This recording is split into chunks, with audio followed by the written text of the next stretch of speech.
Миний хамгийн хүрд гэмтлэхээр 2013 онд яг оюутан болж ирээд машины аварт ороод тэгээд тэрнээс хойш миний амжилт ерөөсөө 2021 он 22 он хүртэл ерөөсөө амжилтанд ерөөсөө гарч ирэхгүй.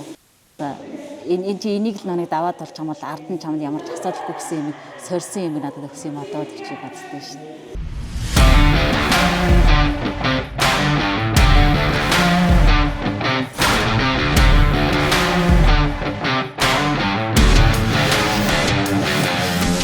Намайг Луцаахны овогтой Алтанцаа гэдэг.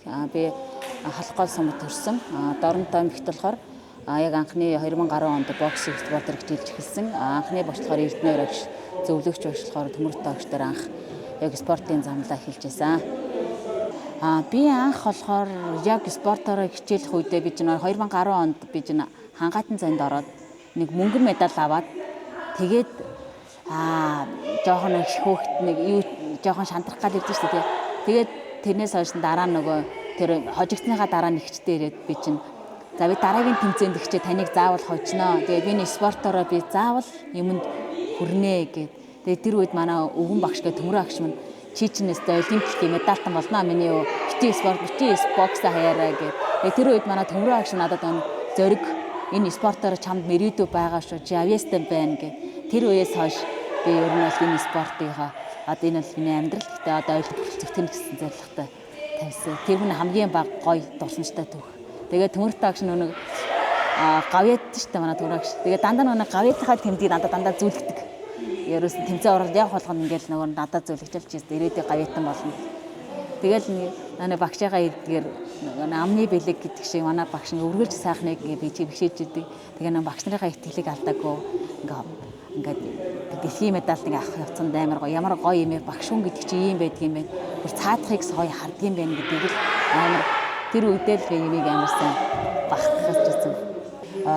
Би ер нь бол энэ спортоор хичээлдэг байх үедээ нэлээд тийм нэг дууга чимээгүй тэгээл нэг юу ч дуурдаггүй хүн байсан. Тэр үед бол хүмүүжил төвчээр тэгээд өөрийгөө хөгжүүлэх одоо нэг олон бид нар чинь болохоор нэг хичээлээ хийгээл нэг дугаан хүн байдаг. Тийм биш олон гоо ингэ нээлттэй болж ирдэг. Тийм учраас энэ спортод бол маш их дуртай. Шантрах үед надад ер нь ямар ч спортчд бол гардаг. Гэтэ биний шантарсан үед гарахтаа би хамгийн ихэнд бас миний өөрийн нэг хүч сонирхол тэмүүлэл олимпикийн медаль болно гэх тийм юмас ингээ өөрийгөө зоригжуулаад шантарч гэсэн өөрийгөө босгож ирч чаддаг. Ер нь бол энэ спортоор хичээлсэн өмнө болохоор би шатраар тоглодог байсан. Тэгээд шатраар тоглохоос болоод ингээ боксийн спортоор хичээлээ. Ямар ч гэсэн нэг одоо заавал чөлөөх үеэр би дандаа шатраар тоглодог. Миний тэр одоо тусдаа хэлтгээс сургалт хийдэг тийм юм байгаа. Юмны төрөнд хамгийн сайн дэмждэг бол манай одоо эмээ. Миний эмээ минь одоо энэ хорвоод бол байхгүй. Тийм учраас намайг одоо өдий зэрэглээ яг энэ спортоор хүч намайг дэмжсэн болон эмээдээ болон аав ээжтэй маш их баярлалаа. Тэгээд энэ хүч хөдөлмөрийн дунд бас намайг дэмждэг багш нар болон нөгөө бидний өрсөлдөгч тамирчид тэгээд ах эгч нар гэх ийм хүмүүс маш их үйлдэлд надад бол маш их итгэлийг өгсөн зоригийг. Одоо 2013 онд би яг оюутан болж ирээд 2017 онд би үзээшээ багт орж ирээд тэгээд 2023 он хүртэл би хажуу өрөө түрээсэж явдаг байсан. Бэлтгэл сургалтаа хийгээд гэрчлэл гэмтлээд ингээл бүх юмыг ингээд хүн болгонд нэг зовлон жаргал байдаг юм айл нь тэнцээ явж ирсэн. Тэр үед болохоор миний хамгийн гоё нэг зоригжуулсан хүмүүс болохоор миний хажууд байсан бэлтгэл сургалт хийсэн багш болон манай холбоонууд тэгээд одоо ах эгч нар гээд найз нөхөд гээд бүх юмуд миний хажууд байсан болохоос одоо энэ үдий зэрэглээ ийм том амжилтанд хүрсэн байх гэж боддог.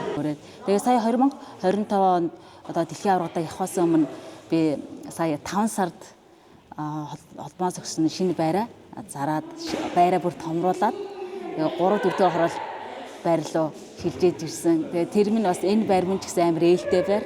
Тэгээд бас хөрөл дэлхийн аваргын одоо медаль, хос медалийг гэж билүүлээ. Тэгээд сайхан хамт олон найз нөхөд, тэгээд дээрээс нь дүүнер минь, тэгээд бидний үеийн найзууд гээд бүх юмыг ингээд надад ингээд бэлгэлсэн тийм байр байгаа. Тийм л төвхтэй энэ да. Таны дараагийн зорилго юу вэ? Дараагийн зорилго болохоор ямарсан 2028 оны олимп руугаа зорж байгаа. Одоо энэ 2026 оны 3 сард Азийн аварга байгаа Монголд болно. Тэр нь болохоор 51 кг.